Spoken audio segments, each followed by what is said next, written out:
Hello, I'm Brian Gribbin, and this is my show.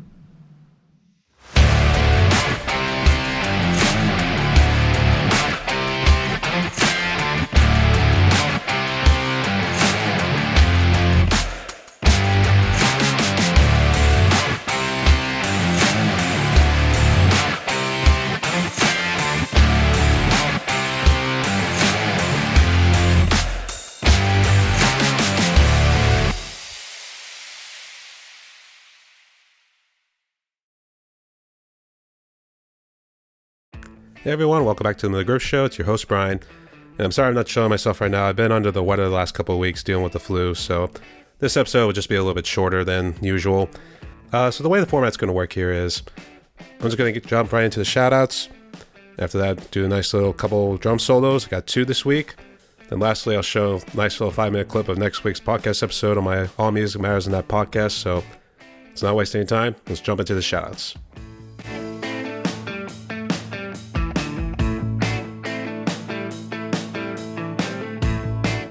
Alright, so first on our list is Ed Kriege Drumming. Looks like Ed's been around a good while, and looks like he has 2 YouTube channels, and he provides a link to his piano channel on his drumming YouTube channel as well. So it looks like he delves into jazz, blues, maybe a little country here and there in some of his videos. So make sure you go on over and check him out, as well as see what his piano channel is like. Next on the list is One Finger Guitarist. Looks like this fellow specializes in slide guitar, but looks like he gives instructional videos as well as like how to do certain techniques, play certain chords. Looks like he's been around a good while, and looks like he specializes in a good number of techniques too, so make sure you go on over and check him out. Next on the list is Sad Bassist. This one I stumbled upon recently, and it looks like his channel kind of delves into more shorter videos, but this one's more bass playing. Looks like he jumps into some guitar, more specifically acoustic playing every now and again. But it looks like he does an excellent job right here, even despite the videos being somewhere between 30 seconds to about a minute. So make sure you go on over and check him out. Next on the list is Rob Neal Vocalist. This is a guy, and I have to laugh because this is actually a guy out of Shetland, and looks like he specializes in vocals. And the one that I saw was actually Wagon Wheel, which is the Darius Rucker song. Looks like he does an excellent job. So let's go on over and support him. And the last on the list is OBK the Keyboardist. Now, for what I see on this channel, it looks like he delves into a number of videos. Looks like all revolving around the keyboard. And looks like he does stuff in live worship sessions, as well as giving some instructional videos here and there about how to play certain techniques. Looks like he's been around a good while, so let's go over and support him. And that wraps up the shoutouts for this week. So let's make it interesting. If these guys were to form a band, what do you think their name will be? So let me know in the comments what you guys think right there. And that's going to do it for this week for me just talking. So as you can tell, I'm still trying to recuperate and everything. So if you guys like this video, make sure you leave a like and a comment below. Also consider subscribing so you can show your support, not just to me, but to these musicians as well. I'll leave the links down in the description so you guys can go over and subscribe to their channels. I want to thank you guys so much for watching. Stay safe. Stay tuned, y'all.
Yeah, it was a bit funny because my brother, which is 5 years older, he wanted to start playing the guitar.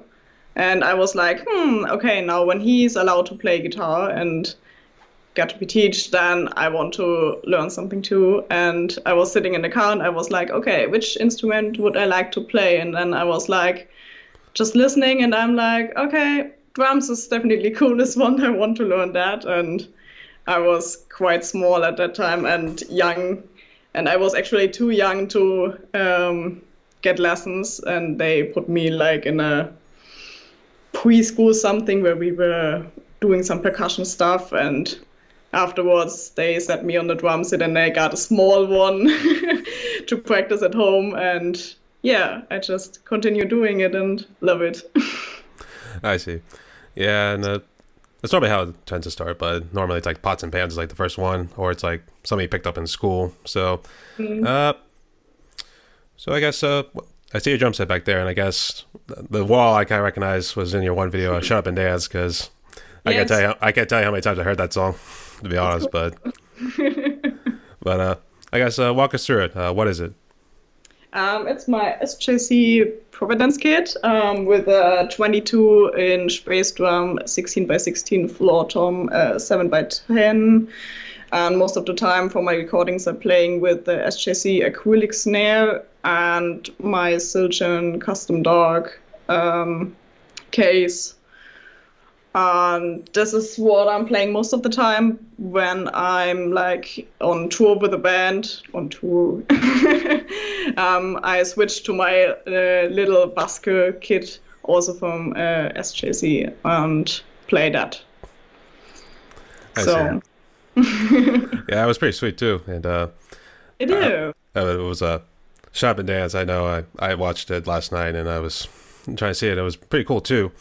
And do you mostly stick with like pop music, or do you experiment with like the rock, kind of like Rammstein and like those kind of groups? Yeah, most of the time I enjoy pop punk bands, but when I'm playing, I play most of the time the pop, or I also some country stuff, sometimes the pop punk stuff, but it doesn't really matter when I'm playing what I'm playing. So even though in the music school we had to play some jazz and I was like, it's not my kind of thing, but I was playing it and it was like pretty okay. I wouldn't listen to it, but if I'm playing it, it's okay, you know? So it doesn't really matter what I'm playing. Whatever floats your boat, as they would say. She's a country girl in Germany, even though I'm sure. Yeah. I think the term always like sticks to like the U.S. and stuff like that, since that's pretty much where I hail from. But I guess to each his own. That's what I'll just say. Country girl in Germany. There we go. That's pretty sweet. Have you ever rolled with an electric set before, or have you always stuck with acoustic? Yes, I played one when I got the drum lessons. Then we sometimes switched also to the electric kit, but I really didn't like it because like it was more of a cheap one, and you have like these small drum heads, and I was like, it doesn't feel right for me, and it's just so small, and I had problems hitting it because I didn't have the technique back then. And I think electric drum kits can be great, like if you're in an apartment and you have to practice like more silently. And also, if you pay a lot of money right now, you can get really good kits, but I would definitely prefer the acoustic one.